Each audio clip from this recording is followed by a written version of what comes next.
эмне себептен ошол таухидти үчкө бөлгөн аларга жакпайт. Ошол жамааттарга, кээ бир адамдарга жакпайт. Анткени аларда ошол таухидул улухия, сыйынууда Аллахты жалгыздоо керек деген ушул маселе жакпайт. Ошондо алардын түйшүгү бар. Мындайча айтканда, алар сыйынууда олияларды, өздөрүнүн устаздарын же кандайдыр бир адамдарды, периштелер болсун, пайгамбарлар болсун, ошолорду ортомчу кылып, Аллах Таалага ортомчу кылып сыйынышат. Илгерки мушриктердей кылып. Ошол улухият бөлүмүндө Аллахтан башка курбандык кылып, Аллахтан башкадан дуа кылып сураган өздөрүнүн ошондой туура эмес жолдору бар. Ошого каршы келген үчүн гана булар эмне таухид бөлүнөт десең чырдашат.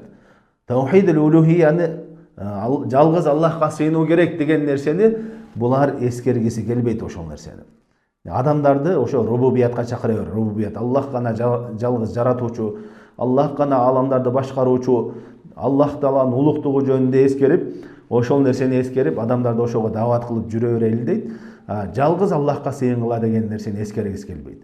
Чынында бул нерсени Куран сүннөттү карап көрө турган болсок, илгерки кафирлардын башчылары болгон Абу Жахил, Абу Лахаб дагы мойнуна алган. Мындайча айтканда, Аллах Таала жаратуучу экендигини, Аллах Таала рызкы берүүчү экендигини, Аллах Таала жашоо өлүм берүүчү экендигини, жана ошондой Аллах Таала аламдарды башкаруучу экендигини мойнуна алышкан. Аларда эч кандай бул нерседе каршылаштык болгон эмес пайгамбар саллаллаху алейхи вассаламга.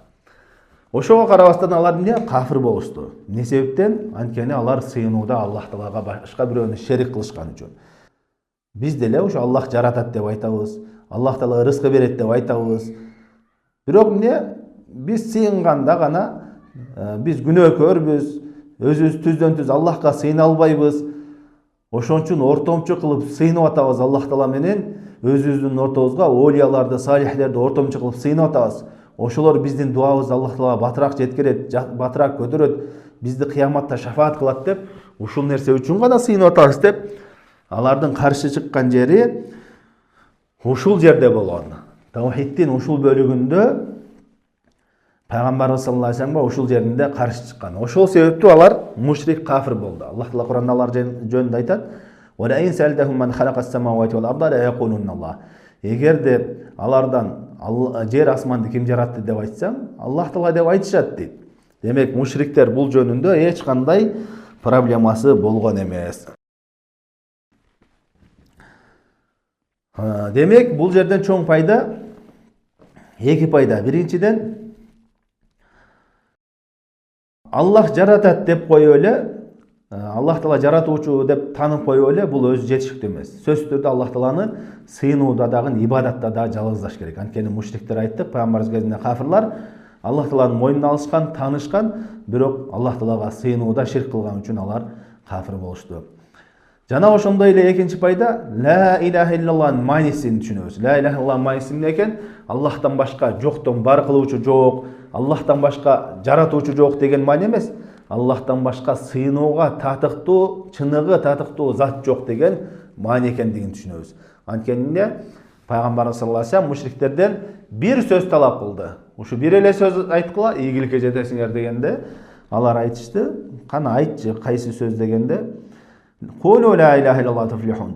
Силер ла илаха иллаллах дегиле, ошондо силер ийгиликке жетесиңер дегенде, алар айтты: "Ажа'ал ал-алихата илахан вахида инна хаза ла шай'ун ажаб." Сен биздин ушунча сыйынган нерселерибизди жалгыз илах, жалгыз сыйынуучу кылып коюп атасыңбы? Бул таң калыштуу нерсе деп жооп беришкен. Демек, ла илаха иллаллахтын мааниси азыркы күндө көптөгөн ислам өлкөлөрүндө, мусулман өлкөлөрүндө университеттерде окутулуп атат да, ушундай программада окутулуп атат. Аллахтан башка жоктон бар кылуучу жок, Аллахтан башка жаратуучу жок деп, улухият, сыйынууда жалгыз деген маанини окутпайт. Ушул сыяктуу нерсени азыр ушунун негизинде китептер жазылышып, ушунун негизинде канчалаган окуучуларды, студенттерди окутуп атат. Андай мааниде эмес. Бул мааниде болгон болсо, Абу Жахил, Абу Лахаб дагы эч кандай пайгамбарыбызга каршы чыкмаган эмес. Ошон үчүн улухиятта болгон үчүн алар эмне каршы чыгышты. Демек, ла илаха иллаллах мааниси, туура мааниси Аллахтан башка сыйынууга татыктуу зат жок. Сыйынуунун кандай түрү болбосун, ибадаттын кандай түрү болбосун, жалгыз Аллах Таалага арналыш керек.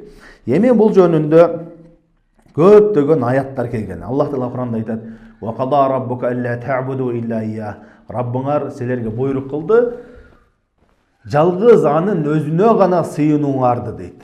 Аллах Таала башка аятта айтат: "Кул я ахлал китаби та'алу иля калиматин саваин байнана ва байнакум алла нa'буда илля Аллах ва ла нушрику бихи шай'a." О Мухаммад, айткының дейт, о китеп ээлери, христиандер, насранилер, жана ошондой эле еврейлер, келгиле, силер менен биздин ортобузда окшош болгон бир сөзгө келейли дейт. Окшош болгон кандай силер менен биздин ортобузда дегенде, пайгамбарлардын, силердин пайгамбарлардын дагы менин дагы дааватым окшош болгон нерсе эмне дегенде айтып атат: жалгыз Аллахтын өзүнө гана сыйынайлы, ага эч бир нерсени шерик кылбайлы деди. Аллах Таала пайгамбарлардын дааваты жөнүндө айтат: "Ва лакад баасна фи кулли уммати расулан ан я'будуллаха ва яжтанибут тагут." Чынында биз ар бир коомго, ар бир үммөткө пайгамбар жибердик. Эмне себептен? Жалгыз Аллахтын өзүнө ибадат кылгыла жана тагуттан, Аллахтан башка сыйынылган нерселерден оолак болгула, алыс болгула деп ушул нерсеге чакырыш үчүн пайгамбар жибердик дейт. Демек, пайгамбарлардын баарынын дааваты ушул ла илаха иллаллах келмеси, жалгыз Аллахка кулчулук кылуу.